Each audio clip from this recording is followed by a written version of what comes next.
Muy buenos días, estudiantes del segundo año de secundaria del Colegio G-Uni. Quien te habla, el profesor Edgar Ortiz Pachas, nuevamente está con ustedes para ofrecerte una nueva clase del curso de razonamiento verbal, una de las asignaturas importantes dentro del área de comunicación, ¿no? Aquella que te va a permitir adquirir un vocabulario que te distinga ante los demás. Tu objetivo debe ser incrementar léxico, ya que ello te permite poder afrontar ejercicios como series verbales, sinónimos, antónimos, analogías, etcétera, etcétera. El día de hoy tenemos un tema muy interesante. Se denomina sinónimos contextuales. ¿De qué trata este tipo de ítems del razonamiento verbal? Estimados jóvenes, nosotros hemos visto que los sinónimos son aquellas palabras que tienen parecido o igual significado, ¿no? Pero esta palabra va a adquirir un significado especial, un significado preciso según el contexto en la que esté inmerso. O sea, en una oración, una palabra tiene que suplantarse por otra, pero no tiene que perder el sentido de lo que se quiere enunciar. Por decirte, la palabra fértil es una palabra que significa productivo, ¿ok? Sin embargo, yo podría decir también ubérrimo, porque ubérrimo también significa productivo, ¿cierto? Pero en el contexto que yo hable de una mujer fértil, ¿no? Es aquella que tiene varios hijos, pero yo no puedo decir una mujer ubérrima. O sea, si bien es cierto, fértil es sinónimo de productivo, sinónimo de feraz, sinónimo de ubérrimo, no se puede sustituir por la palabra ubérrimo, porque tiene otro contexto. Otro ejemplo, la palabra viejo, ¿ya? La palabra viejo es sinónimo de longevo, si se refiere a la persona. Yo digo mi viejo de cariño, longevo, vetusto, carcamal, Matusalén, o sea, una persona entrada en años, es un senecto, un senil, ¿verdad? Si yo digo, este libro está viejo, correcto, pero yo no podría decir que es un libro senecto, porque debo utilizar con precisión la palabra, ¿ok? Entonces, el sinónimo contextual te permite intercambiar la palabra por otra, pero que según el contexto no pierde el significado. Y el día de hoy te vamos a presentar en la separata que tú tienes allí, te vamos a presentar ejercicios de sinónimos contextuales, ¿ok? Bien, entonces, comenzamos. Tengo allí sinónimos contextuales. Es un asunto trivial, no merece tu atención. A ver, vamos a ver. Es un asunto trivial, no merece tu atención. ¿Qué quiere decir? Que es un asunto, al decir acá que no merece tu atención, o sea, es un asunto poco importante, es un asunto insignificante, algo que no tiene mucha importancia, que carece de relevancia. Por eso se dice que es un asunto trivial. Si yo te digo, mira, es un asunto trivial, no merece tu atención, es un asunto sin importancia. Entonces, tú en la separata tienes 5 alternativas. Tú debes elegir aquella palabra que reemplace al sinónimo trivial, ¿ok? Entonces vamos a ver en la separata. Tengo, por ejemplo, gracioso en la A. No, gracioso, jocoso, hilarante, no tiene ninguna relación. Provisional, que es algo momentáneo, tampoco. Accidental, es algo fortuito, algo que sucede de manera repentina, no tendría sentido. En la D tengo insignificante. Bien, estimado joven, la palabra insignificante es aquella que voy a reemplazar Porque, ojo, insignificante. Insignificante. Ahí está. Es aquella que voy a reemplazar. ¿Por qué? Porque decir es un asunto trivial no merece tu atención. Es lo mismo que decir es un asunto insignificante no merece tu atención. ¿Ok, chicos? Bien. Listo. Ahora, pasamos al siguiente ejercicio. Vas comprendiendo, ¿verdad? Lo que quiere decir un sinónimo contextual, ¿ya? Segundo ejercicio. El medicamento no te curará, pero es un paliativo. Quiere decir que tú, al hacer uso de ese medicamento, no te va a curar del todo, pero al menos es un paliativo. Profesor, yo entiendo por el contexto que quiere decir que es un calmante. O sea, no te va a curar del todo, pero te va a mejorar en algo. Entonces, paliativo, según esta oración, quiere decir calmante. Vamos a ver qué palabra encontramos en las alternativas. En la columna de la, perdón, en la letra A dice calmante. Ahí está, profesor. Ahí está. Entonces, el sinónimo de paliativo sería calmante. Ahí está. Paliativo, sinónimo de calmante. Porque en la B dice fármaco. Fármaco es el medicamento, pero no te pide de acá, te pide el sinónimo contextual de la palabra que está acá en negrita, en este caso que está con azul acá en la pizarra, ¿no? Allí tú lo tienes en negrita y subrayado, ¿de acuerdo? Bien. En la C es antídoto. El antídoto es un cúralo todo contra algo, una enfermedad. Tienes el antídoto, o sea, combate ello, ¿verdad? La D veneno y la E amparo. Bien, entonces hemos resuelto el segundo ejercicio de sinónimos contextuales. Pasamos ahora al tercer ejercicio, que dice así. No hemos podido ver el occiso. Puntos suspensivos quiere decir que la oración continúa. Completa la oración, dice, pues está en la morgue. Bueno, la morgue, a ver, tú puedes de alguna manera, profesor, yo no sé lo que significa occiso, ok, pero creo que tú has escuchado lo que significa morgue. La morgue es un lugar donde están los cadáveres. Entonces, tú dices así, si yo no he podido ver el occiso, pero está en la morgue, entonces occiso quiere decir un muerto. Porque ¿quién está en la morgue? El muerto. Entonces, profesor, ¿y por qué no digo simplemente muerto, cadáver? ¿Cuál es la diferencia entre un muerto o un cadáver y el occiso? Allí está. El occiso es la persona que está muerta, pero que su deceso se ha producido con violencia. Ese es un occiso. En cambio, el muerto, no, por ejemplo, mi tío, digo un ejemplo, mi tío murió de un paro cardíaco. Fue algo repentino, algo inesperado, un hecho fortuito, pero no ha sido muerto con violencia. En cambio, a una persona que la hayan ultrajado, que la hayan ahorcado, la hayan cortado, esta persona sí es una persona occisa, porque ha sido muerta con violencia. Entonces, hay que distinguir.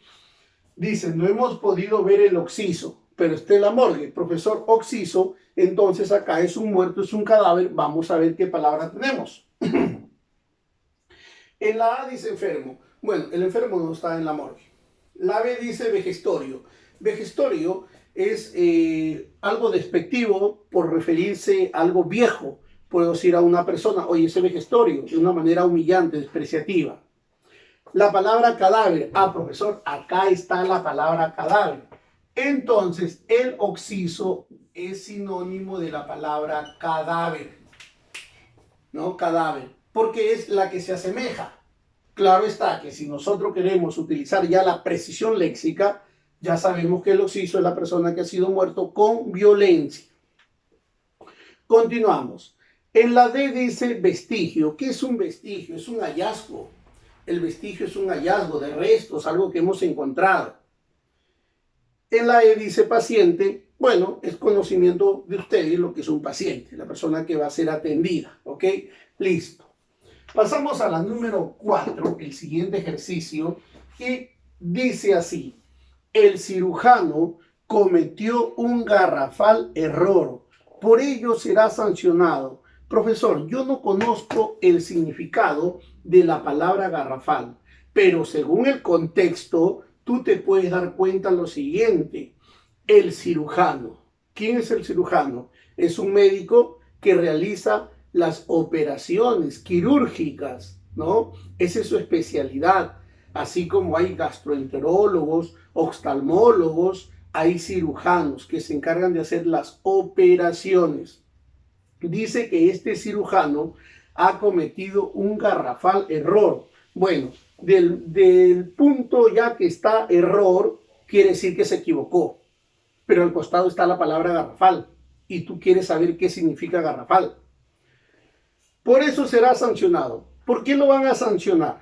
Porque ha cometido algo malo, porque ha cometido una negligencia, porque si no hubiera cometido una negligencia no tuviera por qué ser sancionado, ¿ya? Entonces va a ser sancionado por haber cometido una negligencia.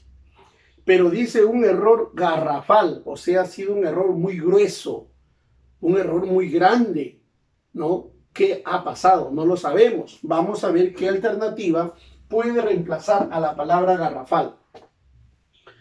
El cirujano cometió un garrafal error, por ello será sancionado. En la A dice enorme, claro, enorme, grueso. Entonces, enorme en las alternativas es el sinónimo de garrafal. ¿Por qué? Porque en la B dice excesivo, ¿no? No es acorde con la palabra completar. Cuantioso, cantidad exorbitante de dinero, ¿no? Desmedido, fuera de lo normal. Y disparatado es algo que se hace de una manera anormal. No tendría ninguna relación. Entonces, aquí la respuesta sería garrafal, sinónimo de enorme. Bien, continuamos. La siguiente dice así: el amor que sientes por ella te produce obcecación.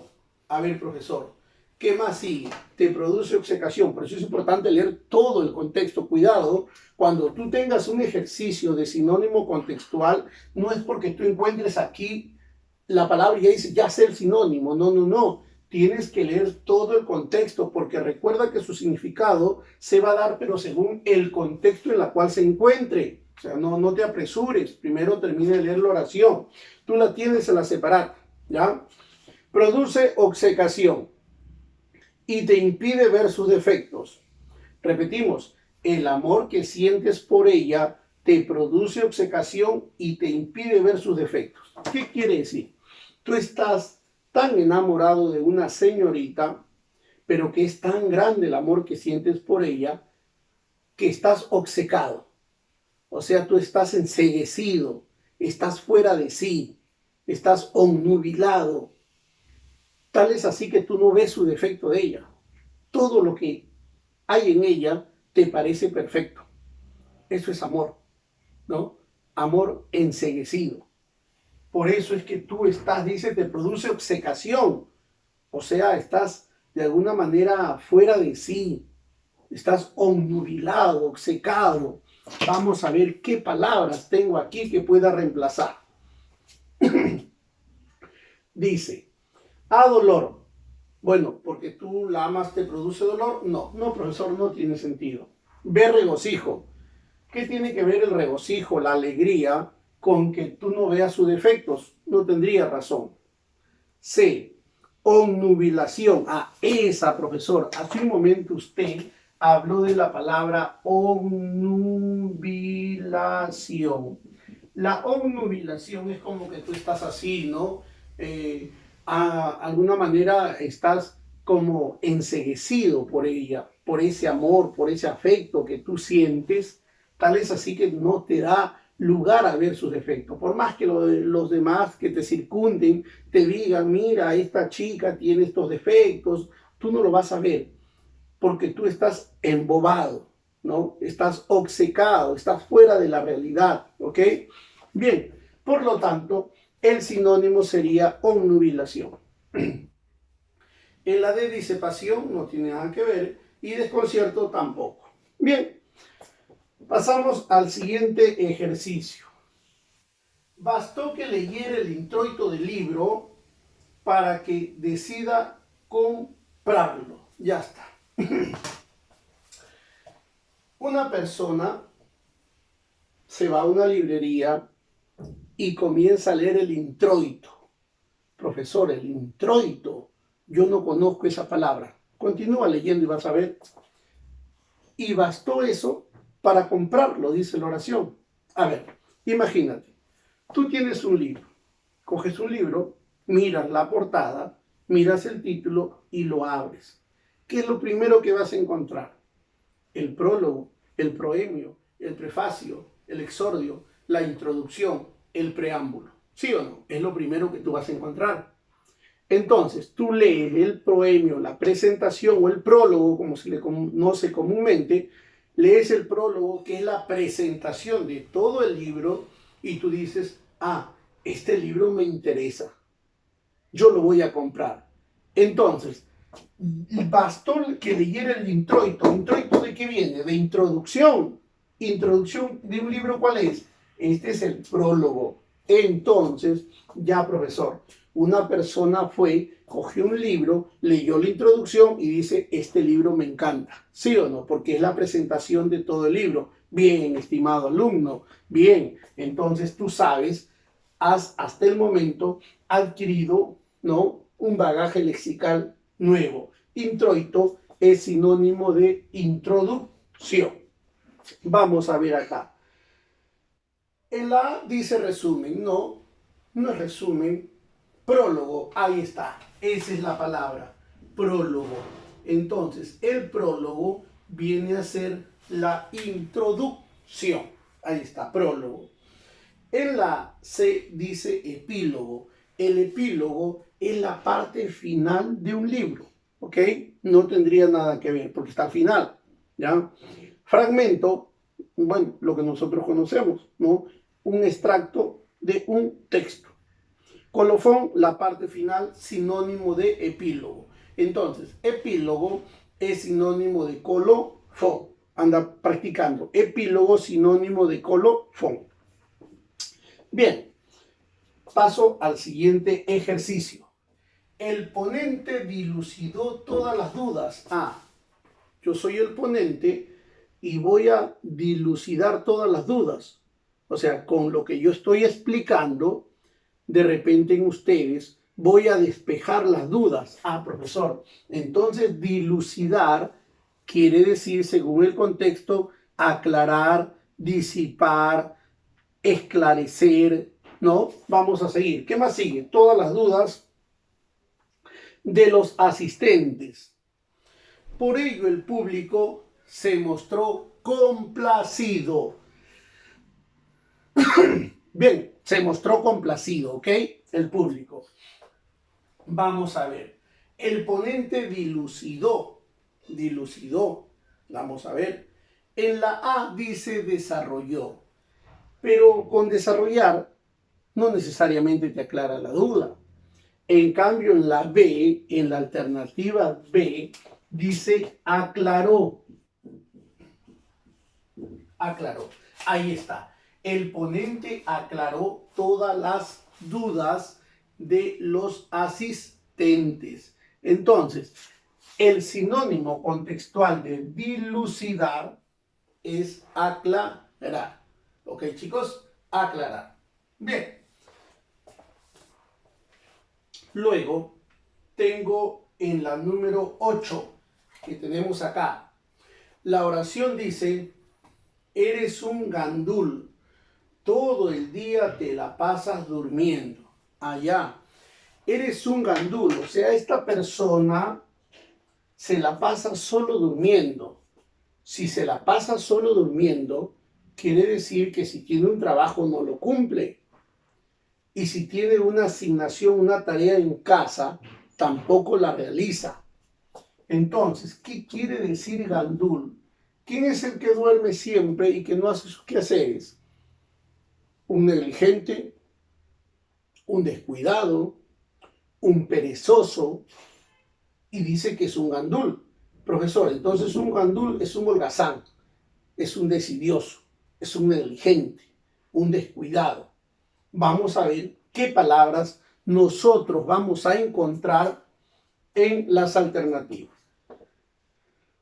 En la A dice sinvergüenza, pero sinvergüenza es la persona que actúa sin reparos, es un descarado, pero no tiene nada que ver con que se la pase durmiendo necesariamente, no sería la respuesta.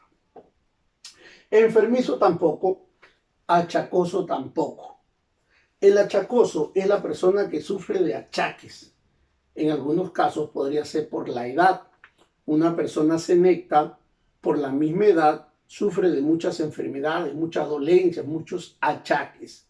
La persona que tiene esas dolencias, molestias, achaques, se le denomina achacoso, ¿ok? No tendría ninguna forma de que sea la respuesta. Débil, pero en todo caso no concuerda con el contexto. En cambio, en la E, si tú te das cuenta, en la E tienes la palabra holgazán. Ahí está. Entonces, profesor, ¿qué es gandul? Gandul es holgazán. Sinónimo de gandul, holgazán. Muy bien. A ver, estimado joven, estimado estudiante que me estás observando, miren cuántas palabras nosotros estamos aprendiendo y sobre todo, si nuestro léxico era así, ahora cada día va creciendo. Y la idea es que sigamos nutriéndonos del campo, de los sinónimos, de los antónimos. Vamos a trabajar también analogías, términos excluidos, series verbales y no olvidar la comprensión lectora, que es básica también, ¿no? Pero tenemos todavía otras sesiones por desarrollar. Así es que, chicos, vamos a pasar al siguiente bloque. Mira lo que dice acá. Aquel ladino sujeto logró enseñar. A ver, vamos a terminar porque estos 3 puntos quieren decir los puntos suspensivos. Aquel ladino sujeto logró enseñar. Perdón, engañar. Aquel ladino sujeto logró engañar. Ahí vamos a borrar. Logró engañar. Ahí está. Logró engañar a todos los miembros de una familia. Una persona X que puede engañar a todos los que conforman una familia, o sea, es un tipo astuto, es un tipo hábil. Imagínate, para poder engañar a toda una familia y que nadie de ellos se dé cuenta que este tipo los está engañando. O sea, es un tipo hábil, es un tipo astuto, ¿verdad? Entonces, aquel astuto sujeto, aquel sujeto hábil, logró engañar a todos los miembros de una familia. Vamos a ver qué alternativas encuentro en este ejercicio. Vamos. A. Donoso. No tiene relación alguna. Sabio. Bueno. No porque tú engañas de una manera sin que se den cuenta eres un sabio. No necesariamente. No tiene nada que ver incluso acá. La palabra talentoso. Pero el talento es para las cosas positivas, ¿no? Y según el contexto no se relaciona. Sagaz. Sagaz es astuto. La palabra sagaz es un tipo astuto porque audaz es un tipo hábil, ¿sí o no? Entonces, sagaz es astuto. Y mira lo que dice la E, lúcido. Profesor, lúcido es referido a una persona que está ecuánime, que está con todos sus sentidos completos. Es un tipo juicioso. Entonces, ladino es sinónimo de sagaz. Allí tengo el sinónimo de ladino. Ladino es sinónimo de sagaz, sinónimo de astuto, ¿no? Ha tenido una habilidad para poder engañar a toda una familia. ¿Ok, chicos? Bien, seguimos. Ahora en la oración, si tú te das cuenta, para yo poder escribir aquí en la pizarra, hay 3 puntos comenzando, son los puntos suspensivos. Esto te da a entender que la oración no comienza en la lectura, o sea, hay un escrito antes. Para yo obviar ello, coloco los puntos suspensivos y si te das cuenta al final también hay puntos suspensivos. O sea, esta es una parte céntrica de la oración para poder ejemplificar lo que yo quiero que tú sepas. ¿Ok? Te voy a leer la oración completa. A cualquier lector principiante, una persona que recién esté habituándose en la lectura, dice, la lectura filosófica le resulta babélica. Tú, que de repente estás pensando en una universidad como San Marcos, las lecturas no son tan sencillas, las lecturas son algo filosóficas en algunos casos, ¿no? De carácter científico. Entonces, la persona que no está habituada en la lectura le va a parecer algo complicado, algo difícil, algo confuso. Por eso es que ya hay algunos alumnos que dicen, oye, las lecturas de San Marcos son complicadas, son abstrusas, enmarañadas, difíciles, ¿no? En cambio, hay lecturas de otras universidades que es más asequible, son incluso hasta más entretenidas, porque no son de carácter científico ni filosófico. Por lo general son, ¿no?, anécdotas, textos narrativos, argumentativos, expositivos, pero no en ese grado que presenta San Marcos. ¿Ok? Entonces, dice acá que le pareció babélica. Por eso al final no la terminó de leer. Mira, si tú no comprendes algo, tú estás leyendo algo y no entiendes qué haces. De repente optas por, no, lo dejo allí, voy a leer otro libro. Entonces, la lectura babélica, ¿qué sería? Una lectura complicada, una lectura enmarañada para leerla. ¿Ya? Entonces, en la A, si tú te das cuenta, en la A tengo la palabra complicada. Esa sería la respuesta. Babélica es sinónimo de complicada. Ahí está. Babélica entonces es sinónimo de complicada. Sigo por acá.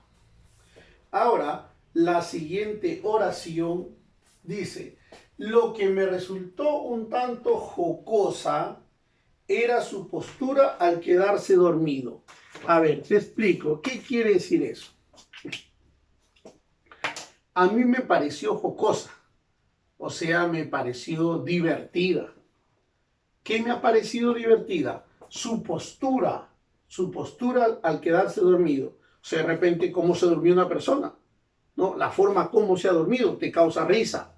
Entonces, me resultó un tanto jocosa, sería risible, alegre, entretenida, divertida.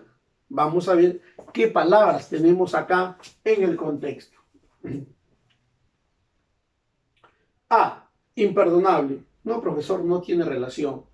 B, risible. Ah, claro. O sea, esto me causó risa. Por lo tanto, el sinónimo contextual sería risible. ¿Qué es risible? Algo que te lleva a la risa. ¿Ok? Bien, seguimos con las demás alternativas. A ver, chicos. En la C, reiterativo, no tendría razón acá, ni irritable, ni minúsculo. Minúsculo es algo pequeño, de letras minúsculas, pequeñas. ¿Ya? Seguimos con los ejercicios. Y ahora dice, cuando le gritó, empezó a gimotear como un niño. A ver, cuando tú gritas a un niño, cuando tú le levantas la voz a un niño, es probable que este niño pueda llorar, porque hieres su susceptibilidad. Al niño de repente tú lo haces llorar, ¿no? Entonces, cuando le gritó, yo grité a una persona, empezó a gimotear. ¿Qué significa gimotear? Llorar. ¿Y qué es llorar? Llorar es plañir, llorar, plañir, sollozar, ¿no? Entonces, vamos a ver acá qué palabras tengo. Dice, cuando le gritó empezó a gimotear como un niño, o sea, plañir. Acá tengo la palabra plañir. Plañir es sinónimo de llorar. Entonces, allí tengo. ¿Qué significa plañir? Plañir significa llorar. ¿Ok? Bien, seguimos. En la B dice prorrumpir, no tiene razón. La C, lamentarse tampoco. Y la D, vociferar. ¿Qué significa la palabra vociferar? Dar gritos. Vociferar es sinónimo de gritar. Eso es vociferar. Dar gritos, ¿no? Hablar en voz alta, etcétera, etcétera. Ahí está. Vociferar es sinónimo de gritar. En la R, celar es desconfiar. No tendría razón acá. Y en la siguiente, la número 13, dice así. La policía desarticuló un clan. A ver, luego, ¿qué más dice la oración? De narcotraficantes. Mira, la policía ha desarticulado un clan de narcotraficantes. ¿Cuál es la función de la policía? ¿Cuál es la función de la policía, jóvenes? Ah, profesor, la función de la policía es custodiar el orden en una ciudad. Y la policía ha desarticulado. ¿Qué es articular? Articular significa componer. Articular, componer. Y desarticular, descomponer, desbaratar. O sea, la policía en su labor de custodiar el orden en una ciudad ha desbaratado un clan de narcotraficantes. Se supone que narcotraficantes son personas que actúan al margen de la ley. Entonces, la policía los ha capturado, ¿no? La policía los ha detenido. ¿Ya? A ver, vamos qué palabra aquí pueda reemplazarse a clan. Se supone que el clan es un conjunto de personas de mal vivir. Ya, vamos a ver. AMPA. Ah, profesor, el AMPA. ¿Y qué es el AMPA? Oye, esos jóvenes son unos zampones, son unos malhechores, son unos ladrones, unas personas que viven al margen de la ley. Entonces, profesor, clan es sinónimo de AMPA. Ahí está. Clan es sinónimo de AMPA. ¿Ok? Bien, seguimos. Clan es sinónimo de AMPA. En la B dice colectivo, que no tendría razón acá. En la C dice gentío. ¿Qué es gentío? Es el colectivo de personas, muchedumbre, cantidad de personas. ¿Ya? Tampoco tendría nada que ver con la respuesta. En la D, tumulto, aglomeración de personas. En la de grupo, que no tiene nada que ver con la palabra que me está pidiendo como sinónimo contextual. Bien, seguimos. La número 14 dice así. Quiere decir que acá inicia una oración, ¿no? Una expresión. Según los cristianos, coma, Dios castiga a los idólatras. Ah, según los cristianos. Vamos nosotros a descomponer esta palabra gracias al vocabulario etimológico. Las etimologías son importantes para nosotros ir adquiriendo léxico. Y mira, te voy a demostrar. ¿Qué tienes acá? Acá tienes la palabra latras, que viene de latría. Y latría significa adoración. Ido, que viene de ídolos. Entonces, Dios castiga a los idólatras. ¿Quiénes son los idólatras? Las personas que adoran a ídolos. Según algunos cristianos, dice que Dios no permite eso, que Dios castiga el que idolatra, ¿no? A imágenes, no sé, una serie de signos, etcétera, que son idólatras estas personas, ¿ya? Es lo que dice el contexto, ¿no? Al margen de que discrepemos o no, es lo que dice la oración, ¿ok? A ver, dice así. A inectos. ¿Dios castiga a los ineptos? No, no. B, paganos.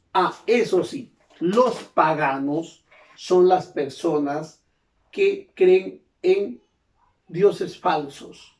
Entonces, idólatras acá sería sinónimo de paganos, paganos, ¿ya? Paganos. Vamos a escribirlo por acá. A ver, idólatras es sinónimo de paganos, los paganos, aquellos que adoran a ídolos falsos. Ahí está, ahí tengo los idólatras. Los idólatras, sinónimo de paganos, ¿ok? Bien, continúo acá. Luego, tengo en la C, ateos. ¿Quiénes son los ateos? Los que no creen en Dios. Sin teo Dios, sin creencia en Dios. Que tampoco tendría nada que ver ni la D, que son fanáticos, ni la E, que son fervorosos. El fervor, ¿qué es? Una fe, ¿no? Una fe. Por ejemplo, a una procesión, los católicos van con fervor, o sea, con fe. ¿Ok? La oración número 15 dice, el rostro mustio de aquel joven, continúa, reflejaba la gravedad de la noticia. Ya, a ver, profesor, vamos a entender esto. El rostro mustio de aquel joven reflejaba la gravedad. O sea, si es grave la noticia, una noticia grave, ¿qué te pasaría a ti? Profesor, ante una noticia grave yo me pongo a llorar, yo me siento triste. Entonces, el rostro triste, melancólico, adolorido de aquel joven, ¿qué es lo que te va a pasar? ¿Qué es lo que te va a reflejar? Vamos a ver acá. Reflejaba la gravedad de la noticia. A ver, en la alternativa A, tú que tienes allí tu separata, en la alternativa A dice iracundo. ¿Qué significa iracundo? Iracundo es colérico, irascible, la persona que monta en cólera. Pero aquí no tiene que ver nada de la cólera, sino un tipo triste, entonces no sería la respuesta. La B dice apesadumbrado. Es así, profesor, porque la palabra apesadumbrado, que tiene pesar, que tiene nostalgia. Entonces, el rostro apesadumbrado. El rostro apesadumbrado de aquel joven, ¿ya? De aquel joven es debido al hecho fortuito, la mala noticia, ¿ok? En la siguiente también dice cansino, pero cansino es cansado, agotado, extenuado, ¿no? Sin fuerzas, no tiene razón. Y la palabra magullado, magullado significa herido, cosa que acá tampoco tendría nada que ver. En la oración número 16, dice así, puesto que la casa fue comprada por el matrimonio, o sea, una casa, mi esposa y yo somos un matrimonio y compramos una casa, ¿ok? Usted no puede venderla sin autorización de su consorte. Ya, profesor, ya lo entendí. Usted y su esposa compraron una casa.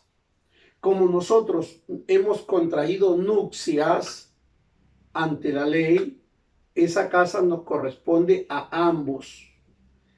Y yo, por mi parte unilateral, no puedo venderla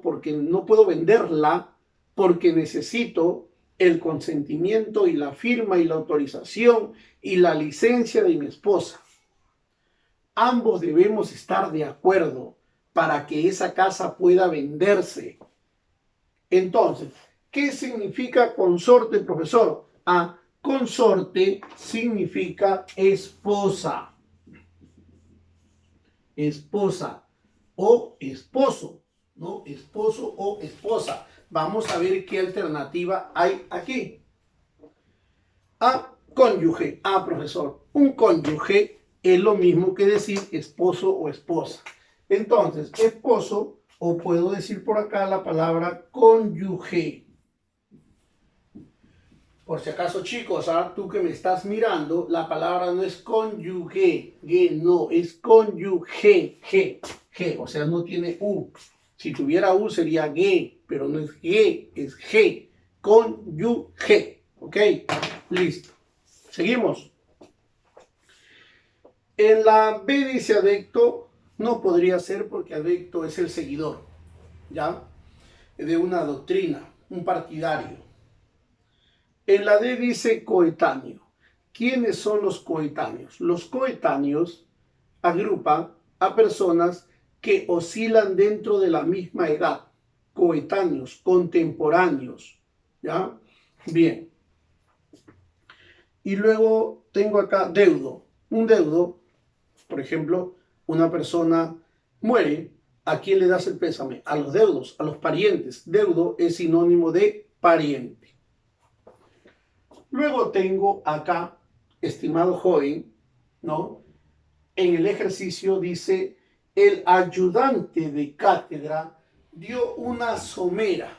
O sea, el ayudante de cátedra dio una somera, continúa la oración, explicación de la clase. Por ello tuve que recurrir a los libros. Ah, ya, profesor, ya entendí. El ayudante de cátedra es una persona que ayuda al profesor, al catedrático, al profesor principal. Es un ayudante. Pero como es un ayudante todavía, pues está algo inexperto en este avatar de la enseñanza, como si lo tiene el catedrático, que es el profesor principal. Entonces, este ayudante dio una somera explicación del tema. Pero al ser somera yo no la entendí o tuve que recurrir a los libros para poder ampliar mi información. Entonces, ¿qué significa somera? Somera significa superficial, algo no tan profundo, algo básico. Como él todavía no conoce mucho, simplemente lo que pudo nos explicó, pero eso no me satisfizo y yo tuve que recurrir a los libros, ¿ok? Entonces, vamos a ver lo que dice acá. Una somera explicación. En la A tengo la palabra efímera. ¿Qué es efímero? Algo pasajero, algo corto. No, profesor, no se asemeja acá. No tiene nada que ver. La B dice superficial. Esa, profesor, es la respuesta. Acá la respuesta es superficial. Bien, profesor. Ahí está. Es superficial. Entonces, he encontrado la respuesta a aquel ejercicio. ¿Ok? Las otras palabras restringidas, caduca, temporal, no tienen ninguna razón de ser considerada sinónimo contextual de la palabra somera. Muy bien, mi estimado alumno del colegio G-Uni, los alumnos de segundo de secundaria, ¿no? El día de hoy hemos culminado nuestra clase de razonamiento verbal titulada Sinónimos contextuales. Nos estamos viendo en una próxima edición. Quien te habla, el profesor Edgar Ortiz, agradece tu gentil atención. Nos vemos.